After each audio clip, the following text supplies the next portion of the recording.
రైతులకు అప్పుల నుంచి విముక్తి కల్పించేందుకు రుణమాఫీ చేశాం. రైతు కూలీలకు కూడా 12,000 సహాయం అందిస్తున్నామన్న సీఎం రేవంత్.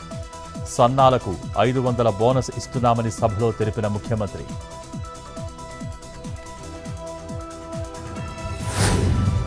తెలంగాణ శాసనమండలి నుంచి బీఆర్ఎస్ ఎమ్మెల్సీల వాకౌట్. కేసీఆర్పై సీఎం రేవంత్ వ్యాఖ్యలను నిరసిస్తూ వాకౌట్. పావుగంట సేపు సీఎం రేవంత్ ప్రసంగానికి అడ్డు తగిలిన బీఆర్ఎస్ ఎమ్మెల్సీలు.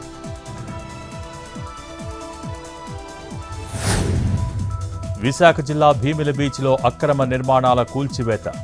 విజయసాయిరెడ్డి కుమార్తె నేహారెడ్డికి చెందిన అక్రమ నిర్మాణాల తొలగింపు. హైకోర్టు ఆదేశాలతో భీమిలి బీచ్లో అక్రమ నిర్మాణాల కూల్చివేత. EX200 కెపాసిటీ యంత్రాలతో కూల్చివేస్తున్న జీవీఎంసీ అధికారులు.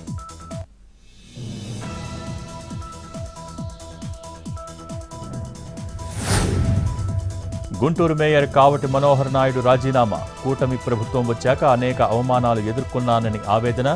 మేయర్కు ఇవ్వాల్సిన మినిమం ప్రోటోకాల్ కూడా తీసేశారని ఆరోపణ. మరో ఏడాది పదవీకాలం ఉండగానే రాజీనామా చేసిన మనోహర్.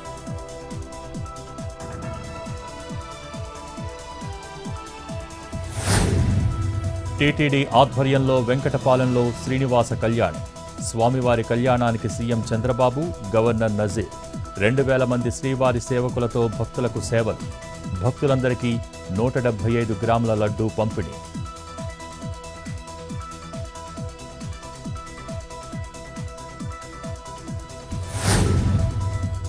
యాదాద్రి భువనగిరి జిల్లాలో ఏఐ ల్యాబ్ను ప్రారంభించిన కలెక్టర్. జమీల్పేట ఉన్నత పాఠశాలలో అందుబాటులోకి వచ్చిన ల్యాబ్ ఆర్టిఫిషియల్ ఇంటెలిజెన్స్తో బోధన. విద్యార్థులకు వరమన్న హనుమంతరావు.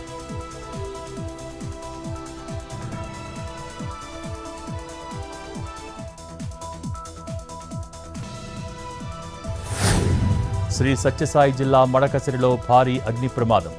మార్కెట్ యార్డులో నిల్వ ఉంచిన డ్రిప్ స్ప్రింక్లర్లకు నిప్పు పెట్టిన దుండగులు.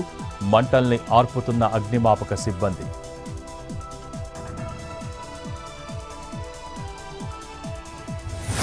సికింద్రాబాద్ రైల్వే స్టేషన్లో భారీగా పట్టుబడ్డ గంజాయి. కోనార్క్ ఎక్స్ప్రెస్లో 2 నుంచి 28.5 లక్షల విలువైన గంజాయి సీజ్.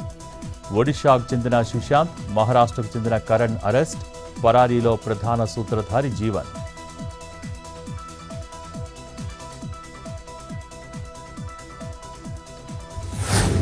శ్రీశైలం మల్లన్న భక్తులకు టోకరా. స్పర్శ దర్శనం టికెట్లు బుక్ చేస్తామని మోసం.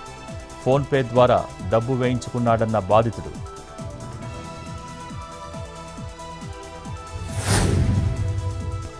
శ్రీనగర్ JLNM ఆసుపత్రి పార్కింగ్ ఏరియాలో కూలిన గోడ. పార్కింగ్ చేసి ఉన్న పలు వాహనాలు ధ్వంసం. నగరంలో కురుస్తున్న అకాల వర్షానికి కుప్పకూలిన ప్రహరీ గోడ.